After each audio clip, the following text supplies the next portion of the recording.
So we're coming into Douglas today, again with Beth, who we were talking to last week. You may remember about disability networks. And after we did the interview in the studio, we kind of thought it might be worthwhile coming out and get some real life, real world experiences of getting around with a wheelchair. Beth, fascinating, just going only for a little bit around Douglas to see there are all sorts of issues if you're in one of these, or maybe you've got yourself a baby pram, whatever. Anything that requires access and you've got height differences, there's a problem. Yes, there is indeed. Which ones are highlighted have you got? The ones that probably came up most from the feedback is drop curbs, sometimes not being accessible because of parking, or they're just not there. And you need them as close as possible to the disabled parking spaces.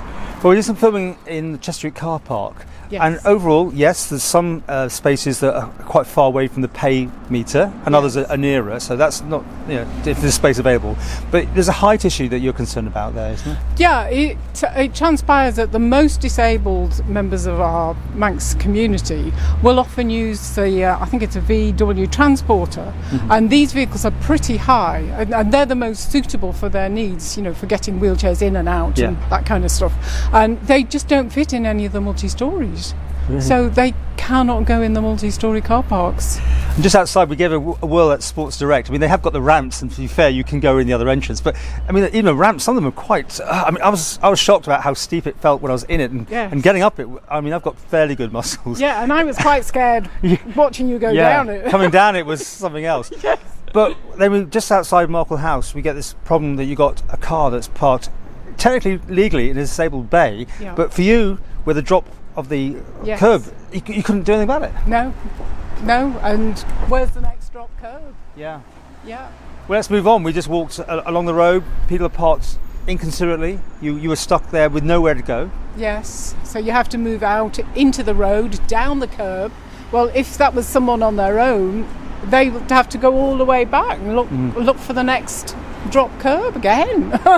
Where do you think the answer is? Is it getting people out in these who are in the know in the sense of where they should be putting them? Because until you got one of these, you don't actually realise. Yeah, just how many obstacles there are. I think it needs to be looked at right at the beginning when you're designing places. I'm sure there must be planning guidelines, and we need to make sure that our older, more historic roadways and pathways are also just as accessible as the new ones. Well, there's many examples of also the road being uneven or the pavings losing stones and that sort of thing.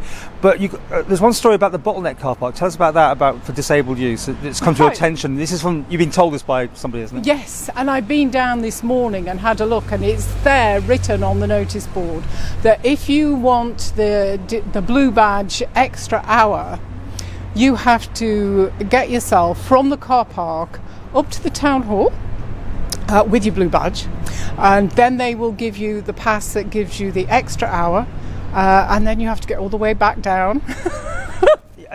That's real, right? Yeah, that's real. That does sound a bit potty because it's quite a way from one place to the other. And that's almost like punishing you for needing your extra hour. That's hard work. It's uphill.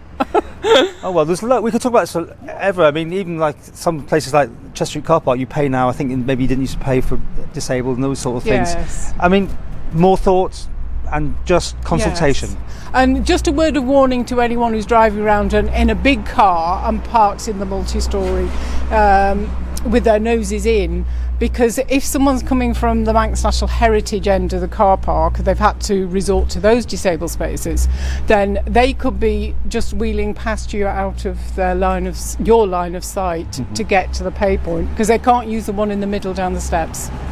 And the prom temporary parking, is that any issues? Because I mean, they have made disabled areas now. I noticed now. I've gone and had a look, and they're quite wide, but they're very short. And if you're kind of lifting your boot up and what have you to get your wheelchair out and everything, you could be in the way for people.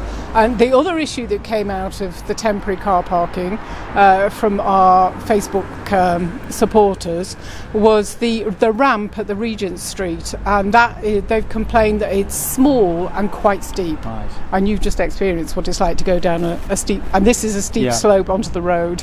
Okay, well maybe people in the know will take notice, hopefully, and maybe take one of these out, or even a pram, as you say, it could be anything with wheels, Yes, and yes. just experience it for yourself. And just make it more accessible for everybody.